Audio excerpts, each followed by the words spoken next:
Mean राशि वाले बंधुओं, स्वागत करते हैं आप सभी का मीन मंथन यूट्यूब चैनल में। तो मीन राशि वालों, ध्यान से सुनिए। 21 से 31 जुलाई तक का रोड मैप है यह एक कार्यक्रम।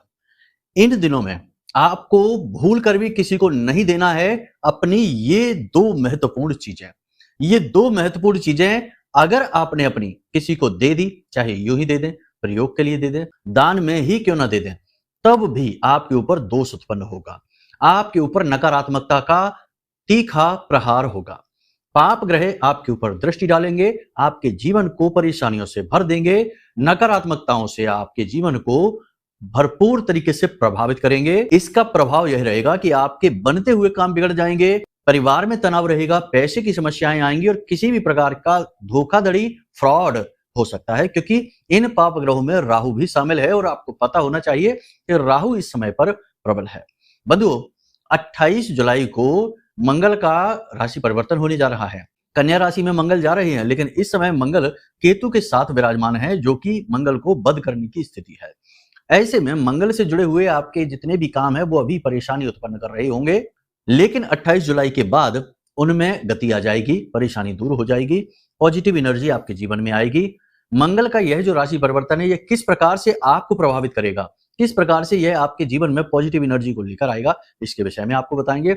इसी के साथ साथ देखो, जब भी कोई बड़े ग्रह का राशि परिवर्तन होता है तो उसके प्रभाव जीवन में बहुत पहले ही शुरू हो जाते हैं और उस ग्रह को अपने जीवन में पॉजिटिव तरीके से सकारात्मक रूप से प्रयोग करने के लिए कुछ छोटे छोटे उपाय शुरू कर देने चाहिए। तो आज हम आपको इस कार्यक्रम के अंत में बताएंगे एक ऐसा बहुत ही शक्तिशाली, बहुत ही ताकतवर उपाय जो मंगल को एक बार में ही आपके अनुकूल बना देगा। जी हाँ बंधुओं, बस आपको इस उपाय को भी जानना है। तो कहने का मतलब यह है कि आज के लिए यह जो कार्यक्रम आप देख रहे हैं, इस कार्यक्रम में आपको 3 सबसे महत्वपूर्ण बातें जानने को मिलेगी। पहली बात कि 5 से 7 बड़ी भविष्यवाणियां जो आपके पूरे 10 दिनों का रोड मैप होगा, यानी कि 31 जुलाई तक का पूरा रोड मैप। ग्रहों के गोचरों के आधार पर हर एक बात को विस्तार से बताते जाएंगे और इन्हीं के साथ साथ आपको हर एक भविष्यवाणी के साथ छोटी छोटी सलाह देकर आपका मार्गदर्शन भी करेंगे। यानी यह हो गया आपका जीपीएस, जिसमें आप अपने लिए श्रेष्ठ मार्ग तलाश पाएंगे, भटकाव नहीं होगा। दूसरा कि कुछ निगेटिव घटनाएं हैं जो घटित होने वाली हैं, इनसे आप कैसे बचेंगे, इन निगेटिव घटनाओं को होने से कैसे रोकेंगे। पूर्व अनुमान यानी कि पहले से ही इनका सही अनुमान लगा लेना, जो हम आपको बताएंगे, और इनसे बचने के उपाय भी आपको हम बताएंगे। तीसरा कि आपको बताएंगे कुछ ऐसे उपाय, कुछ ऐसी क्रियाएं जिनसे आपका मंगल अनुकूल हो जाएगा। आपकी कुंडली के विषय में भी चर्चा करेंगे, आपकी कुंडली में बैठे मंगल की स्थिति आपके लिए कैसी है, शुभ है, अशुभ है, और यह राशि परिवर्तन के बाद आपके जीवन में किस प्रकार प्रभाव डालेगा, इसके विषय में भी आपको बताएंगे। और अंत में बताएंगे इन 2 चीजों के विषय में जिनका आपको भूल कर भी किसी को आदान प्रदान नहीं करना है, देना भी नहीं है और लेना भी नहीं है।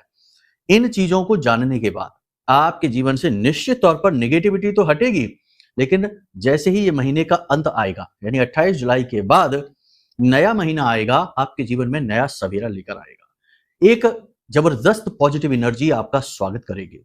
अगर आपने इस कार्यक्रम को देख लिया, सारी बातों को समझ लिया और तैयारी आज से ही इसी वक्त से शुरू कर दी, तो जब कार्यक्रम देखोगे तभी तो तैयारी शुरू कर पाओगे, तभी तो पूरा ज्ञान प्राप्त होगा। तो कार्यक्रम में अंत तक ठहरना है। बहुत सारी बातें छोटी बड़ी, छोटे बड़े गुण दोषों को मिटाने वाली आपको पता लगेंगे। कार्यक्रम का हर एक भाग ज्ञान से भरा हुआ है, बस पूरे चित्त के साथ, ठहराव के साथ आपको इस कार्यक्रम को देखना है। इतना ही करने के बाद आपके मन में जागृति आएगी, पॉजिटिव एनर्जी आएगी और आप निश्चित तौर पर अपना भाग्योदय करवा पाएंगे। तो चलिए बंधु, उम्मीद करते हैं कि आप सारी बातें समझ रहे हैं। कार्यक्रम में अंत तक अवश्य ठहरेंगे, हमारे प्रयास को सफल अवश्य बनाएंगे और यह प्रयास हमारा आपके लिए है, आपके जीवन में खुशहाली भरने के लिए है। तो इस प्रयास में आपको साथ देना है हमारा। महामाई को याद करिए, कमेंट बॉक्स में भक्ति भाव के साथ लिख डालिए जय मां भद्रकाली कृपा करो। साथ ही कमेंट बॉक्स में लिखिए हर हर महादेव। सावन का यह पवित्र महीना महादेव के लिए है, आपके लिए है, हमारे लिए है। भाव अवश्य प्रकट करिए। साथ ही साथ लिख डालिए मैं भी माई के परिवार का हिस्सा हूं। सौभाग्य की बात है कि यह अवसर आपके पास खुद चलकर आया है, इसे यूं ही नहीं जाने देना है। चलिए अब अपने मूल विषय को शुरू करते हैं। ध्यान से सुनिए, भविष्यवाणियों की बातें करते हैं और सलाह भी देंगे। तो अब ध्यान से सुनिए। जय माई की। बंधुओं, ज्योतिष और तंत्र विद्या के क्षेत्र में आचार्य अमित एक जाना माना नाम है। पूज्य गुरुदेव के साधनाओं और ज्योतिष विद्या के अनुभव बेहद दिव्य है। जी हाँ, पूज्य गुरुदेव ने जिसकी भी कुंडली का विश्लेषण किया और कुंडली के अनुसार उसे सटीक उपाय व महामाई माँ बगलामुखी की विशेष कृपा दी, उसके जीवन में सकारात्मक बदलाव तो आए ही है। फिर चाहे समस्या कितनी ही कठिन क्यों ना हो, समाधान तो अवश्य हुआ है। अब ऐसे में यदि आप भी अपने जीवन की किसी बड़ी समस्या से जूझ रहे हैं, जैसे कि कर्जा बढ़ता ही जा रहा है, काम धंधा और व्यापार सब रुक चुका है, रिश्ते नातों में तनाव हद से ज्यादा बढ़ गया है, पूरा जीवन ही नकारात्मकताओं से भर गया है, तो ऐसे में यही सही समय है जब आप श्रेष्ठ गुरु से मार्गदर्शन प्राप्त करें और जीवन के अंधकार को समाप्त कर दिव्य प्रकाश की ओर कदम बढ़ाएं। वीडियो में दिए गए नंबरों पर तुरंत संपर्क करिए और अपनी कुंडली का विश्लेषण व समाधान पूज्य गुरुदेव के द्वारा करवा लीजिए। देर ना करें, आपके देवी देवताओं के आशीर्वाद से ये मौका खुद चलकर आपके पास आया है, इसे गंवाना नहीं है। अभी फोन करें और गुरुदेव से मार्गदर्शन प्राप्त करें। महामाई आपका कल्याण करें। धन्यवाद। सबसे पहली भविष्यवाणी है जो आपके दिल को थोड़ा सा व्याकुल करेगी, परेशान करेगी। अपनों का ही विरोध आपको सहना होगा। किसी बात को लेकर आपके अपने ही आपका सपोर्ट नहीं करेंगे, उल्टा आपका विरोध करेंगे, आपकी अनसुनी करेंगे और आपको नीचा भी दिखाएंगे। आप जैसी उम्मीदें लगाकर बैठे हैं वैसा आपके लिए वो बर्ताव नहीं करेंगे। इस बात से आप व्याकुल होंगे, थोड़े परेशान होंगे। यह समय है जब आप दूसरों पर भावनात्मक निर्भरता को कम करें, अपने ऊपर ध्यान दें। योग, प्राणायाम और पूजा पाठ अनुष्ठान से अपने ऊपर नियंत्रण हासिल करें, भगवान की कृपा के पात्र बने। एक बात याद रखना, इस संसार में आप जिससे भी प्रेम करेंगे, चाहे कितनी ही गहराई से क्यों ना करें, कहीं ना कहीं आपको वह दुखी करेगा, अंत में वह आपको रुलाएगा जरूर। लेकिन यदि आप अपने आराध्य से, अपने भगवान से प्रेम करेंगे तो हो सकता है कि शुरुआत में आपको दुख हो, परेशानियां आए, कष्ट आए, लेकिन अंत में भगवान आपको जरूर मुस्कुराएंगे, ऐसी स्थिति बनाएंगे, आपके सौभाग्य को जगाएंगे, आपको तृप्त कर देंगे। इसलिए भगवान की भक्ति में डूब जाइए, किसी भी पूजा पाठ अनुष्ठान को उठा लीजिए, सबसे अच्छा यही रहेगा। दूसरा कि आपकी आय और व्यय का संतुलन बिगड़ा रहेगा। पैसा आएगा जरूर, लेकिन निकलेगा हाथ से, फिसलेगा बिल्कुल और उसे संभाल पाना मुश्किल होगा। यह संतुलन आपको परेशान करेगा, थोड़ा सा विचलित रखेगा, हिसाब किताब में आप परेशान रहेंगे। इसी के साथ साथ कर्जदार भी आपको परेशान करेंगे, फोन पर परेशान कर सकते हैं, आप पर दबाव बना सकते हैं, आपका मानसिक तौर पर थोड़ा सा शोषण कर सकते हैं। यहां पर भी आपको पूर्ण रूप से व्यवहारिकता के साथ अपने आप को संभालना है। देखिए, एक चीज आपको हम बता दें, आपके आसपास चाहे कितने ही लोग हों, आपसे ज्यादा उम्र के हों, समझदार हो या कुछ भी, लेकिन आपको समझ पाने की काबिलियत नहीं है लोगों के पास। लोग अपने छोटे छोटे सुखों के लिए परेशान हैं, एक दूसरे का शोषण कर रहे हैं, छोटी छोटी चीजों में ही तृप्त हैं और डूबे हैं। लेकिन आपकी सोच बड़ी है, आपके तौर तरीके अलग हैं, आप हमेशा दूर की सोचते हैं और हमेशा अपने जीवन में कुछ बड़ा, कुछ नया, कुछ विशेष करने की फिराक में रहते हैं और इसी के लिए शायद आपके जीवन में संघर्ष भी ज्यादा है, कठिनाइयां भी ज्यादा हैं। ऐसा नहीं है कि आप भोगी हैं, विलासी हैं, नहीं, आपको उपलब्धियां चाहिए ताकि आपका जन्म सफल हो, आपकी एक कीर्ति हो, आपका एक यश हो। इसलिए आप अपने मुकाम को हासिल करना चाहते हैं। चीजों में ज्यादा भोग विलास में आपकी रुचि है ही नहीं। आपको चाहे खाने को रूखा सूखा मिल जाए, आपको चाहे पहनने को साधारण वस्त्र मिल जाए, इन सबसे आपको ज्यादा फर्क नहीं पड़ता है। लेकिन आपको चाहिए एक बड़ी स्थिति, एक बड़ा मुकाम, कुछ जीवन में खास करने की जो तृप्ति है वह चाहिए आपको, और ये अब तक मिल नहीं पा रही है, इसी वजह से शायद मन में व्याकुलता है। ऐसा नहीं है कि आप पाई पाई को मोहताज हैं, कपड़े लत्ते नहीं मिल रहे हैं, लोगों का साथ भी मिल रहा है, इसीलिए लोग आपको समझ नहीं पाते हैं। ये एक समस्या है आप लोगों के बीच में, ये गैप है, यानी आपके और संसार के दूसरे लोगों के बीच में ये गैप है, ये गैप भर नहीं पा रहा है और यही आपके असंतोष का कारण है। शायद आप समझ रहे हैं ये कैसे, ये आत्मसंतुष्टि का भाव। आप जब स्वार्थी होंगे, अपने बारे में सोचेंगे, मतलब कि यहां पर मतलब ही नहीं होना है, किसी का शोषण नहीं करना, सबके बारे में सोचिए, उनके हिस्से की सोच उन्हें दीजिए, अहमियत उन्हें दीजिए, लेकिन अपनी अहमियत को कम ना करिए। अपने खान पान का ध्यान रखिए, अपने स्वास्थ्य सेहत का ध्यान रखिए, अपना खुद का सम्मान करिए। आपने जीवन में अगर कष्ट उठाए हैं तो वो इसलिए उठाए हैं क्योंकि आप उसके काबिल हैं। जो जितना बोझ सह सकता है भगवान उसे उतना ही देते हैं। तो आप में क्षमता है क्योंकि आपके पास लक्ष्य है, आपके पास योग्यता है, आपके पास योजना है, तो कठिनाई तो आएगी ही। जो निकम्मे हैं, निठल्ले हैं, हाथ पर हाथ धरे बैठे हैं, उनके जीवन में भला क्या कठिनाई आएगी? या जो रूखा सूखा भगवान ने दे दिया बस उतने में ही पार किए ले रहे अपनी जिंदगी को, तो उनके जीवन में भला क्या कठिनाई आएगी? कठिनाई उसके जीवन में आएगी जो कुछ करना चाहेगा। ठीक है, तो ये सारी बातें आप समझ रहे हैं ना? इन बातों को गंभीरता से लीजिए, अपने आप को समझिए, अपने आप को माफ करना सीखिए। अगर आपसे कोई गलती भी हो गई है तो आप इंसान ही तो हैं, कोई देवता नहीं है। भगवान ने भी संसार में आए तो गलतियां की, जैसे कि भगवान श्री कृष्ण मिट्टी खाते थे, तो गलती ही तो है।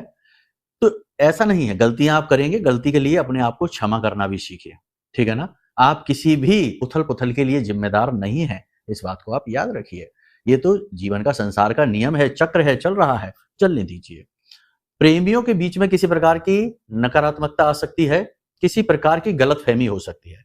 प्रेम कम नहीं होगा, प्रेम संबंध में टकराव नहीं होगा, लेकिन नेगेटिविटी की शुरुआत हो जाएगी किसी तीसरे व्यक्ति की दखलंदाजी से। दाम्पत्य जीवन का भी यही है, एक दूसरे के मन को समझने में गलतफहमी हो सकती है, विचार थोड़े से इधर उधर हो सकते हैं, विचारों में तालमेल बिगड़ सकता है। आपका जीवन साथी सोचेगा कि आप उसे नहीं समझते और आप सोचेंगे कि आपका जीवन साथी आपको नहीं समझता है। ये थोड़ी सी गलतफहमियां हो सकती है। इसमें भी यदि तीसरा कोई आ जाए जो सलाह मशवरा करने लगे, अच्छा ही करने की कोशिश करने लगे, लेकिन तब भी बात बिगड़ेगी। आपको आपसी समझ से काम लेना होगा। और यदि बात थोड़ी बिगड़ी हुई सी है, क्योंकि ऐसा भी हम देखते हैं कि कुछ है ऐसे आपकी राशि के लोग जिनमें पति पत्नी के बीच थोड़ी सी बात बिगड़ी हुई सी है, तो इसे समय पर टाल दें। ठीक है, जितना ज्यादा प्रयास आप करेंगे उतनी ही बात और बिगड़ती जाएगी, तो इसे समय पर डालें। ज्यादा प्रयास करना भी ठीक नहीं है, कुछ मामले नाजुक होते हैं, उन्हें समय पर छोड़ना चाहिए। हिसाब किताब पर विशेष ध्यान दें। चाहे आप बिजनेस करते हैं, चाहे आप नौकरी करते हैं, हिसाब किताब में गलती होगी, पैसे की हेरा फेरी हो सकती है, आरोप प्रत्यारोप का दौर चल सकता है, आपके ऊपर लांछन लग सकता है। थोड़ा सा संभल कर रहना है, हिसाब किताब को बिल्कुल क्लियर रखना है। किसी प्रकार का पूजा पाठ अनुष्ठान आप कर सकते हैं, कोई संकल्प लेकर क्रिया कर सकते हैं, किसी प्रकार का कोई विशेष अनुष्ठान आप कर सकते हैं। कुछ नहीं तो आप किसी धार्मिक संस्था में, मंदिर वगैरह में, किसी धार्मिक अनुष्ठान में भाग ले सकते हैं, धार्मिक सहयोग आप दे सकते हैं। ये स्थिति बन रही है और ये अच्छी स्थिति है, ऐसा आपको जरूर करना चाहिए। सावन का पवित्र महीना है, इस महीने में जितना पुण्य आप बटोर सकते हैं बटोरिए। सबसे महत्वपूर्ण बात है, आपको हम बता दें कि भगवान भोलेनाथ को पशुपति नाथ भी कहा जाता है, तो आपको पशुओं के साथ किसी भी प्रकार का दुर्व्यवहार, हिंसा नहीं करनी है। आप नहीं भी करते हैं, ये हम जानते हैं, ये तो एक कहने की बात है। उल्टा आपको करना यह है कि आप जितना हो सके उतना पशुओं को अपनी क्षमता सामर्थ्य के अनुसार, समय के अनुसार भोजन अवश्य कराएं। गाय को रोटी खिला दें, कुत्ते को रोटी खिला दें, गाय को घास खिला दें, चिड़ियों को दाना डाल दें, मछलियों को आटे की गोलियां बना बनाकर खिला दें। जो भी संभव हो, जैसे भी जीव जंतु, जैसा भी वातावरण आपके आसपास हो, उसके अनुरूप आप करें। अगर आप कुछ भी नहीं कर सकते हैं तो बस इतना सा तो जरूर करें कि एक नारियल लें और उसमें पंजीरी भरें और उस नारियल को किसी वीरान इलाके में, किसी पेड़ के नीचे जमीन में गाड़ दें, ऊपर से उसे खोल दें, ताकि चींटे, कीट पतंगे उसे खा सकें और इससे आपका मंगल अनुकूल होगा। पहली चीज, मंगल का यह बहुत ही अच्छा उपाय है। दूसरा, भोलेनाथ की विशेष कृपा आपको प्राप्त होगी, क्योंकि भोलेनाथ तो हैं ही पशुपतिनाथ, यानी पशुओं के भी मालिक, आपके हमारे सबके मालिक। ठीक है, तो ये भोलेनाथ को प्रसन्न करने का एक बहुत ही अच्छा तरीका है। बाकी आप पूजा पाठ भी करिए, इसका ये मतलब नहीं कि आप पूजा पाठ ना करें, बस इसी में लगे रहें। सब कुछ करना चाहिए, जीवन संतुलन का नाम है। एक ही चीज को लगातार करना भी अति हो जाती है और अति अच्छी से अच्छी चीजों की भी बुरी होती है। एक बात यहां पर हम आपको और बता दें कि कुछ लोग आपसे नाराज होने वाले हैं। आने वाले 8 से 10 दिनों का समय और काल ऐसा है कि जिसमें कुछ लोग ना जाने क्यों आपसे नाराज होने वाले हैं। आपकी भाषा शैली की वजह से, आपके व्यवहार की वजह से, आपने कुछ कह सुन दिया उसकी वजह से। अब लोग ये नहीं समझेंगे कि आपने अगर क्रोध दिखा भी दिया तो इसके पीछे कारण क्या है। बिना मतलब में क्रोध क्यों दिखाएंगे? कोई इतना बुद्धिहीन नहीं होता। हमें ये भी समझना चाहिए, अपने आप को उसके स्थान पर रखकर देखना चाहिए कि क्रोध की वजह क्या है, कारण क्या है। आप एक ऐसी व्यक्ति हैं जो जरूर नाराजगी दिखा सकते हैं, कठोर शब्दों का प्रयोग कर सकते हैं, लेकिन उसके पीछे कारण होगा और बिना कारण नहीं। दूसरा की करने के बाद भी आपको थोड़ा पछतावा होता है, लेकिन कोई बात नहीं है, लोग इतना नहीं समझते। अपने मतलब के लिए ज्यादातर लोग घूम रहे हैं इस संसार में। कुछ लोग आपसे नाराज होंगे, आपको व्याकुल नहीं होना है, जिनको होना है हो जाए, कुछ टाइम बाद अपने आप सही हो जाएंगे। ठीक है, कर्जा लेने से बचें, लोन वगैरह कर्जा लेने से जितना हो सके उतना बचें। जल्दबाजी में कोई इन्वेस्टमेंट ना करें, बड़े इन्वेस्टमेंट करने से बचें। कम से कम इस महीने तक तो रुके, ये महीना तो जाने दें, क्योंकि 28 जुलाई के बाद मंगल का गोचर हो रहा है और उसके बाद भी देखना होगा कि मंगल की जो स्थिति है, वातावरण किस प्रकार का आपके जीवन पर प्रभाव डाल रहा है। आपकी कुंडली में अगर मंगल खराब है, जन्म पत्री की बात अगर हम करें तो उसमें अगर मंगल खराब है, मंगल की देखो 3 स्थितियां होती हैं। एक तो मंगल जो है ना शुभ है, एक अशुभ है और एक बद है। तो शुभ है तो बहुत अच्छी बात है, वो आपको लाभ देगा। अशुभ है या बद है तो स्थिति खराब है।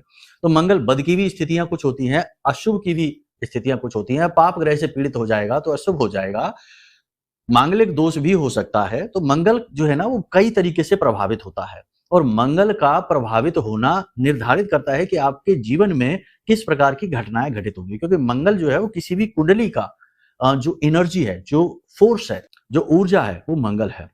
खराब मंगल है तो ऊर्जा कहीं ना कहीं नेगेटिवली एक्टिवेट रहेगी, आपको बाधा कारक होगी, कर्जा बढ़ाएगी, मानसिक प्रताड़ना देगी, मेंटल स्ट्रेस बढ़ाएगी।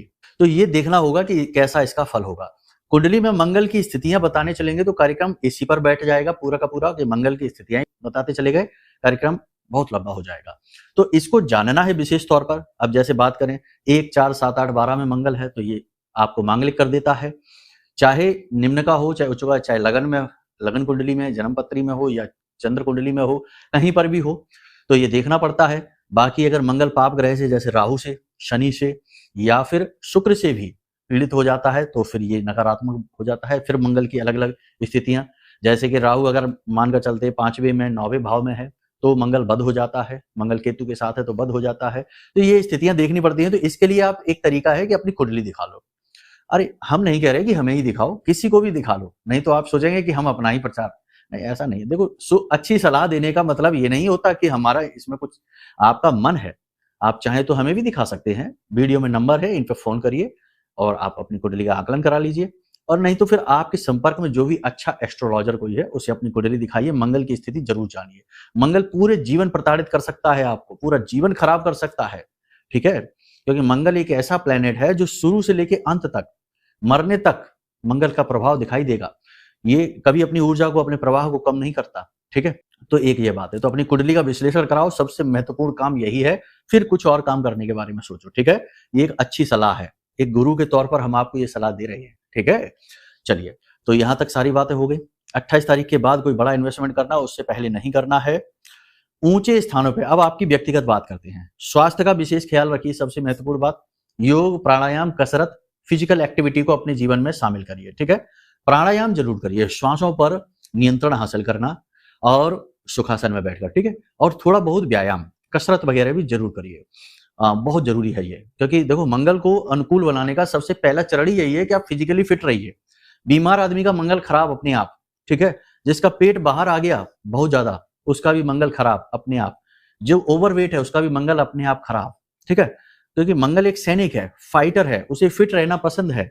जैसे कोई ग्रह है, उसको हम खुश करना चाहते हैं, उसे अनुकूल बनाना चाहते हैं, तो हमें उसके स्वभाव को समझना पड़ेगा। पूरी बातें कर लेने से काम नहीं चलेगा। और मंगल या कोई भी ग्रह आपके जीवन को प्रभावित कर रहा है तो वह आपके व्यवहारिक जीवन में दिखना चाहिए, किस ग्रह का प्रभाव आपके ऊपर दिख रहा है, और उसे आप बदल भी सकते हैं, ठीक है। देखो सारी बातें इस तरीके से बताते हैं तो समय लग ही जाता है। अब हम ऐसा तो है नहीं कि एकदम से आए और एकदम से जोरदार तरीके से स्पीड में गए और 10-20 उल्टी सीधी भविष्यवाणियां की, कुछ मिली कुछ नहीं मिली और सीधे कार्यक्रम खत्म। तसल्ली के साथ, धैर्य के साथ कार्यक्रम देखिए तो सर्वोत्तम ज्ञान मिलेगा, ठीक है ना। रेलगाड़ी की तरह ज्ञान लेंगे तो जीवन भी ऐसे ही गुजर जाएगा, स्पीड में, पता ही नहीं चलेगा कि कब क्या हो गया।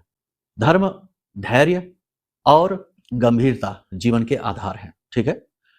तो यहां तक आपने सारी बातें समझ ली। अब अपने आप पर ध्यान दीजिए, ऊंचे स्थानों पर नहीं जाना है, और सबसे महत्वपूर्ण बात, वाहन आदि संभल कर चलाना है। ये समय थोड़ा सा कठिन है, शनि वक्री हो चुके हैं, वाहन से दुर्घटना के योग हैं, खासतौर से 28 तारीख तक, ठीक है। वाहन संभल कर चलाना है, ऊंचे स्थानों पर नहीं जाना है, बिजली से और अग्नि से दूर रहना है, ठीक है ना।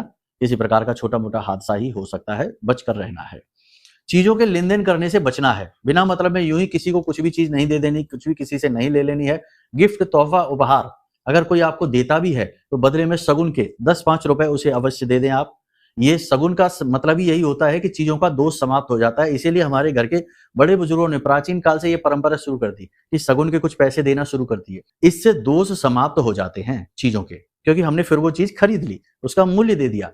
अब इससे कोई फर्क नहीं पड़ता है कि चाहे आपने 1000 रुपए की चीज का 5 रुपए सगुन दिया हो, ये सिर्फ धन का विनिमय, ये एक लेन देन जैसा होता है, ठीक है ना, मूल्य की बात नहीं है यहाँ पर। कोई जानवर आपको काट सकता है, डंक वगैरह लगा सकता है, कीड़ा काट सकता है, इसका भी भय है, तो थोड़ा सा इनसे संभल कर रहना, ठीक है। और दवाइयों पर धन खर्च हो सकता है, इलाज में धन खर्च हो सकता है, आपके परिवार में कोई व्यक्ति बीमार हो सकता है जिसके इलाज में आपका धन खर्च हो सकता है, ठीक है।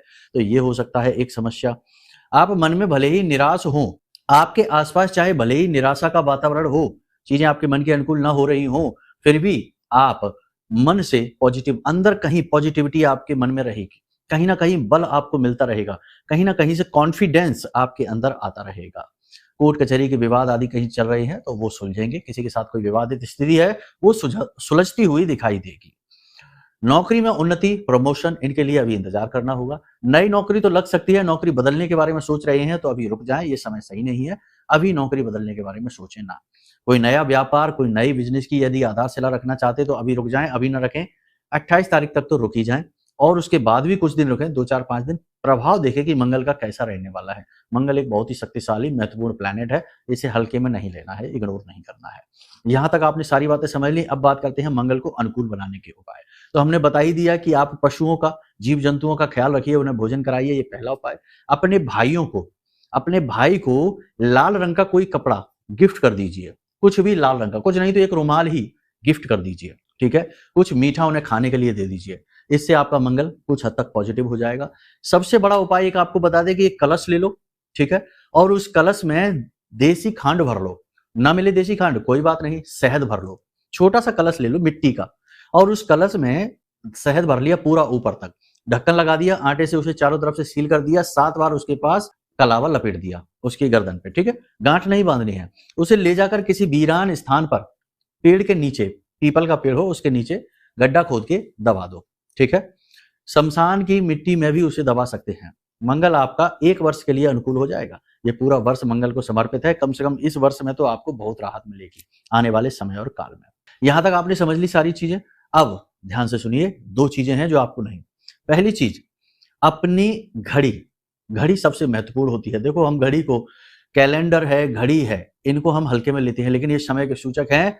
समय किसी का कैसा चल रहा हो, आपने यदि उससे कोई चीज ले ली तो उसका समय किस प्रकार का बुरा चल रहा है तो आपके जीवन में भी नेगेटिविटी आ जाएगी। और आपने अपनी घड़ी किसी को दे दी तो आपका समय यदि शुभ आ रहा होगा तो नेगेटिव हो जाएगा। और घड़ी का सीधा संबंध राहु से है, तो राहु नेगेटिवली एक्टिवेट हो जाएगा, आपको प्रभावित करेगा। दूसरा, अपने आभूषण, अपने गले की माला, अपना रुद्राक्ष, हाथ का ब्रेसलेट, चूड़ा, अंगूठी, मतलब कि अपने शरीर पर आपने जो धारण कर रखी हैं चीजें, चाहे धार्मिक चीजें हो, चाहे यूं ही शौक के लिए आपने पहन रखी है, कोई भी चीज किसी को पहनने के लिए नहीं देना है। वस्त्र आदि का लेन देन भी नहीं करना है। आज जब आप इस कार्यक्रम को देख रहे हैं तो कल से ही अपनी जेब में एक लाल रंग का रूमाल रखना शुरू कर दो। बस इतने काम आप कर लो, आपका काम बन जाएगा। बिगड़ी हुई बातें भी बनने लगेंगी, नेगेटिविटी दूर होने लगेगी, और जो गलत घटनाएं, गलत चीजें आपकी ओर आ भी रही होंगी, बीच रास्ते से वापस लौट जाएंगे, ठीक है। बाकी माँ बगलामुखी का अनुष्ठान, पूजा पाठ जरूर करिए। ज्ञान इसके बारे में हासिल करना है तो नंबर वीडियो में है, फोन करिए, सारी चीजें हम आपको वीडियो के माध्यम से भेज देंगे आपके व्हाट्सएप नंबर पर। अब यदि आपको कुंडली के विषय में विशेष तौर पर जानना है, क्योंकि देखो कुंडली जीवन का एक महत्वपूर्ण हिस्सा है, आपके पूरे जीवन का नक्शा है। क्या चल रहा है आपके जीवन में, क्यों रुकावटें हैं, क्यों बनते काम बिगड़ जाते हैं, किस ग्रह की महादशा है, किसकी अंतर्दशा है, उसके क्या प्रभाव है आपके जीवन में, बहुत सारी चीजें हैं। तो ये सारी चीजें कुंडली आकलन से पता लगती हैं, इसे जरूर करा लीजिए। ये एक तरीके के आपका जीवन का ऑपरेशन जैसा है, जिसमें आपके ऑपरेशन करके जो रोग हैं उनको चुन चुनकर निकाल दिया जाएगा और शुभ चीजें उसमें डाल दी जाएंगी, तो आपका जीवन जो है ना स्वस्थ हो जाएगा, प्रफुल्लित हो जाएगा। तो इसके लिए आप वीडियो में दिए गए नंबरों पर फोन करिए, छोटी सी दक्षिणा के साथ आपकी कुंडली का श्रेष्ठतम आकलन हम आप करके दे देंगे। कुंडली के दोष, योग युतियों को दूर करने के लिए उपाय दे देंगे सटीक, आपका काम बन जाएगा, कल्याण हो जाएगा। चलिए बंधु, आज के इस कार्यक्रम को यही विराम देते हैं। हमेशा हंसते रहिए, मुस्कुराते रहिए, सकारात्मक रहिए। महामाई पर अपनी आस्था और विश्वास जरूर बनाकर रखना, क्योंकि आपका उद्धार वहीं से होगा। प्रेम से बोलिए जय माई की। हमारे प्रिय और परम पूज्य आचार्य जी ने अपनी साधनाओं के अनुभवों पर आधारित शक्तिशाली उपाय और क्रियाओं के माध्यम से हजारों लोगों के जीवन को पूरी तरह से बदला है। आचार्य जी के द्वारा बताया गया हर एक उपाय इतना सटीक और कारगर होता है कि जो भी इसे पूरे भाव के साथ कर लेता है, उसे साक्षात महामाई की कृपा और आशीर्वाद प्राप्त हो जाती है। इसलिए निसंकोच इन उपायों को पूरे भाव के साथ करिए, आपका कल्याण होगा। जय माई की।